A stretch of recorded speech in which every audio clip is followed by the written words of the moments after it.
You did like five of them. Normally people flop sweat after one. Chris Farley is ravioli. Hey. Who's now? I'm joking. Oh man, ravioli, eh? There are. All right, I have to say, I hadn't seen this movie since the 90s either, but there are moments in this movie that were burnt in my memory. I don't know if you were the same way. No, literally nothing had stuck with me. Like I was surprised by everyone who was in it. I had no idea how it was going to end. I was going through the whole film thinking, the band's going to be shit, right? They're going to come to the end and they're going to play the song. It's going to be just awful. But no, they were actually like a decent band. But the one or two songs that we had. Johnny is a degenerate. They may have rehearsed more in prison. We don't know. Yeah, you're right. They were actually they gave a good performance. And I bought them all this music. Like Adam Sandler in this movie, he's a drummer. Yeah. Does that make sense? He's absolutely a drummer. He's the epitome of drummers. No offense to drummers out there. But he couldn't be anything else. Man, I wish I could drum like Travis Barker from Blink or Lars from Metallica or any of those guys, any drummer. I wish I could drum like any drummer. Yeah, I've never actually tried, but I think I'd love to have tried. I asked for a drum kit every year for Christmas, and my parents just never let that happen. I played one of those. I'm an adult, and you can't start drumming as an adult. That's just not done. I have neighbors. Too loud. Yeah. I played on one of those ones where you tap and it makes a sound, and you wear like headphones and you can kind of hear it play. And I'll tell you, man, I was playing the most basic beats ever. And like the tongue, I was concentrating, your tongue's outside your mouth and you're just you're just, I don't know if you do that. Like you put it to the side when you're really concentrating and you're just sitting, I was like playing the most basic beats ever. And it was the most stressful thing I've ever done in my life. So I couldn't imagine starting that now. Yeah. I think you progressively lose rhythm as you go on, as you get older. Then you think like, oh yeah, the Rick Allen, the Def Leppard drummer, one arm. But how the hell, just how? How does that happen? How can he possibly be a one-armed drummer and be that good? That's sick, right? Yeah. Who's the drummer for Hoobastank? I don't know. Oh, okay. I couldn't tell you a member of Hoobastank. I bet you one of their names is Matt. I'm on it now. Let's see. Hoobastank members. There's going to be a Matt in there. Past member Matt McKenzie. Yes. There've been 10 members of Hoobastank over the years. Currently 4, but 6 previous members, and none of them have names that I recognize. I once saw Foghat play with only the original drummer. Okay. Were they any good? Yeah, it was fun. The guy looked in shock because I knew the words to songs that weren't Slow Ride or I Just Want to Make Love to You. He was freaked out a little bit. I was singing along with Honey Hush or something. Nice. Now, one more thing before we get into we're going to go all over. It doesn't matter. I don't need meat. But all right, at the end, when they jump 20 feet off a stage and onto people. So Either those people are very strong or they're very light. Maybe both. I think, do we see them land? I mean, no, they jump and then they cut to them just being on people's arms. Okay, so they may have jumped, crushed the first people, and other people pick them up and carry them on. I wish I would see that. There's like 8 people floored, an arm broken. But then they probably would have been in prison for longer than 3 months if that had been the case. Yeah, so we can rule that out, I think. It's endangerment. They just caught him like beach balls. Yeah, it's the end of Rat Race. I wanted Mantegna and everyone else to jump in and start crowd surfing as well. Oh man, love a good crowd surfing ending. All right, let's write a movie where you and I get Joe Mantegna crowd surfing. Done. What's it called? Oh God. Floating Meatball. Floating Meatball. A True Story. Rockstar 2, starring Joe Mantegna. I haven't seen. I need to see more of his films, because I know him as Fat Tony, and then from his work in The Godfather. Got it. Even at The Godfather 3, I think it is. I haven't seen. I just know his voice more than anything else. He's so good in this. I think he nails that radio voice, the radio persona, but also just he's a real person behind it. There are some true moments in here too. When he's drinking the Budweiser and the Pepto at the same time in the beginning. Yeah. Did you see that scene? And when he's doing the interview with the guys and they're swearing, and then he just joins in with the swearing and gives Michael McKean just kind of a shrug, like, "What do you want me to do? I'm just kind of going along with it." Like, you can tell he's been wanting to to speak say more bad words on air all these years, and he's just finally getting the chance to do it. He's going to embrace it. He knows. He just doesn't matter. He's tired of saying like dick shine and scum sucking weasel. He wants to unleash some profanity. There we go. Nug magnet. Wait, nug magnets or nut magnets? Because that would tie back to Encino Man. It would. It's got to be nut magnet. I don't think it's going to. Well, unless Brendan Fraser got his hands on the script and like put in a little nod to Pauly Shore. I mean, he's in 2 other Pauly Shore's movies. That could happen. Yeah. Now, so in this movie, I felt a little cold toward Chaz because they just set him up really badly. His girlfriend, Kayla, comes home and she works. She pays all the rent. She does all the work. Hey, did you mail the rent? Oh, no, you didn't have a stamp. And then he just lies to her. He knocked all of her makeup into the toilet, blames her for it. And then he gives Adam Sandler and Buscemi crap for having jobs because they don't have a girlfriend to freeload with. So you're kind of, I don't know, he seemed a little self-righteous in the beginning. Did you get that vibe? He's not a good character I want to hang out with. Oh, okay. And you get a bit of sympathy for him because his girlfriend beats him up. Yeah. Like, just a full-on headbutt. She destroyed, that's a norm in their household, I believe. Yeah, and the fact that he gets thrown out all the time and she chucks all of his music out the window. You need to do an article on headbutts in films. Just an inspiration for you, just because I love a good headbutt in a film. I'll do a top 10 headbutts. Please do. I can knock that out in a couple of weeks. There we go. She destroys him. Starter for 10 has a fantastic headbutt. Oh, yeah. Message me that before I forget. Will do. Does Alice Eve headbutt Benedict Cumberbatch? No, it's James McAvoy headbutts either Dominic Cooper or Benedict Cumberbatch. I forget which one. Benny Cumby. But he just does it wrong, and he knocks himself out. Oh, that's amazing.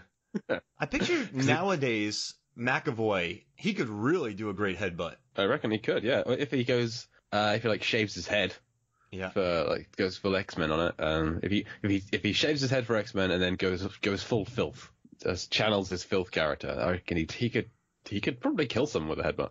I feel like that. Once you take out that hairy cushioning, he's got like quite thick, kind of curly hair. Yeah, he has a mane in filth. He should have gotten an Oscar nomination for that. He should have. He should have gotten a nomination for that and for Split. Oh yeah, all this talk just ignored for both.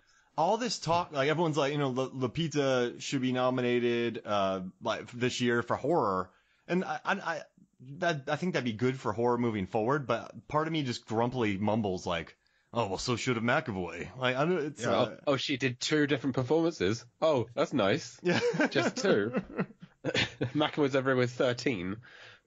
Someone which told me he did 3 weeks before they started filming. He was told about that film. Isn't that nuts? It's insane. And when he plays that woman, I guess I forget her name, but he stands Patricia. up like Patricia. He stands up like he's on heels. Yeah, and it's such good posture. He's got like Ray Fiennes posture. It's just like you could use him for a ruler. We're back to this film again. Yeah. Cusack and McAvoy, the rulers of Hollywood. Yeah, I like it. Or isn't there a movie where they call him Ralph Fiennes? Probably. That's how it's spelled. Yeah. But I was surprised. Those iron-zeroing things. Just go through live saying how your name is spelled, please. You may think it's Iron, but your name's Ian. Yeah, we all know. How many times has he say in his life, actually it's Iron? It's got to be every time he meets a new person. Anyway. He needs to get that soul patch going on, so when he does say it to people, they're like, I saw that coming. Yeah, I should have. I'm surprised it's that normal of a pronunciation. Should be like Eon or something. Eon. Oh, I like that. My name starts with a soft, invisible J. And I like it. All right. So this movie. So you wouldn't hang out with Brendan Fraser? He probably wouldn't hang out with me. Yeah, you're right. I don't live that rock and roll lifestyle. I got a 9 to 5. I got a puppy, Yeah. But yeah, he's not a nice guy. And like Buscemi, Rex, he's just a live wire. He's too angry. Pip seems like a nice guy. He's an entrepreneur. He's the weasel of Encino Man. I'm not sure he's quite as entrepreneurial as the weasel. But he's pleasant enough. He has a business. Yes, he does. Pool cleaning. That is almost his downfall due to the policeman with a grudge against pool cleaners. Oh, I gotta tell you, it's just unfortunate. That's what makes this movie worth it. Is there's a scene where the FBI guy is talking to Michael Richards while Michael Richards is eating food and crawling through vents while this guy's talking about divorcing his wife because she left him for a pool boy. That's a good bit for a movie like this. It's fun. The whole character of the Carl Mace is his name, the Marshall Bell's character. Everything he does is kind of odd. But I didn't like anything to do with Michael Richards. Actually, I love Seinfeld, but Kramer's never been my favorite character. I'm Costanza all the way. And it's just Michael Richards is just playing Kramer in a suit here. Yeah. But it's just constant slapstick. It's a slapstick John McClane, like going through he's the only guy in the building who the terrorists don't know is there, and he's just like crawling around the air vents and setting himself on fire. And it's just this is a comedy, but he feels like the comedic relief in a comedy, which you don't need because the film's already a comedy. Good point. So it's like cut to him to make other people laugh, and it's just I didn't like his whole every time we cut to him, wasn't a fan. Do you think this movie was more serious, and then it just sort of changed on set, and then they kept that bit in? Well, I don't know. It's got a very comedic cast. Yeah, you got like everything Chris Farley's doing is funny. You got Adam Sandler. He's a comedian. He was like towards the end of his SNL run at this point. So I think it was always going to be a comedy from the out. Got it. Yeah, but it could have been more serious. It would have been less fun, but they could have like done more of a kind of in-depth look at the music industry. They do, as in like how difficult it is for a new band to start. They mention that here and there about when they take over the station and they get to rifle through all of the CDs and all the records that they've got, and they're like, you never play it. You've all got this good stuff, but you never play any of it. And because Michael McKean says that they only play music that's already popular, but music gets popular by being played on the radio, so it's a catch-22 kind of thing. Oh, you're getting in depth with this film. I wanted more of that. It's just kind of one short interaction. I wanted a monologue. You can only get played on the radio if you've been played on the radio, it seems. So how is anyone going to do anything? Ooh, that'd have been a good tirade. I like that. You need to rewrite. You need to write Airheads too. Oh no, we'll do a reboot. We'll do a remake. Oh gosh, we'll talk about we'll talk about who would star in that at the end. Now, did you like? I love the beginning when Michael McKean's talking to Michael Richards, not the proctology thing, like I got some hemorrhoids, but when he's like, I'm gonna need you to come in Saturday. He's like, well, I can come in for a little Saturday. And McKean's like, an all day Sunday. He's like, oh yeah, I can do that too.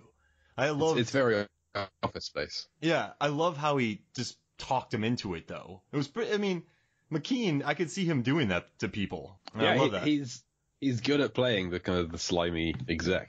Did you catch a Spinal Tap poster in there? I didn't. Yeah. I just read it just now before we went on the pod. I was reading trivia about it. I'm not surprised it's in there. That's a nice touch. I wonder why. Yeah, I can't imagine. No, but like, all right. So the one thing that really stuck with me through all these years, and it annoys the hell out of people, whenever people ask me, like, when you're lost in thought and someone's like, hey, what are you thinking about? And you don't want to tell them that you were just thinking about something stupid. I just go swimming pools. For years. And so people get so mad at me for saying that now. Mark, what are you thinking about? Don't say swimming pools. And then there's a pause, and I'm like, swimming pools. Different swimming pools. Yeah, jacuzzis. But it's big annoying jacuzzis with diving boards. Lots of jets. Wait, that's a pool. Would that be expensive? A pool-sized jacuzzi? That would, yes, and it would take a long time to heat up, I think. Yeah, you'd have to call the day beforehand. But yeah, everyone, like, I don't know why though. I haven't seen this movie in 19, 20 years, but I tell everyone I'm thinking about swimming pools. Yeah, well, I can't help you there, Mark. It's an odd reference to throw out. Yeah. I don't know. That just clicked with me. And then the Lone Rangers. I love that. That's a good bit. That was the one part I could remember is how do you pluralize the Lone Ranger? Joe Mantegna's his reaction to it is just gold. Yeah. Original. It's a very good name for them to have. And I was kind of hoping they'd change the name by the end of the film. But they stuck with it. They kept to their guns. And they went triple platinum. Where at the end of the film, when they get the kind of the denouement of the text on the screen, my wife turned to me and was like, "Is this a true story?" No. What did you? She is looking forward to the day that you asked me to cover a film that she likes. Which one? Because Any film, because so far the 4 that we've covered, the first 2 Home Alones, this and Encino Man, she's not a fan of any of them. So but she's watched them all with me. And all right, let's yeah.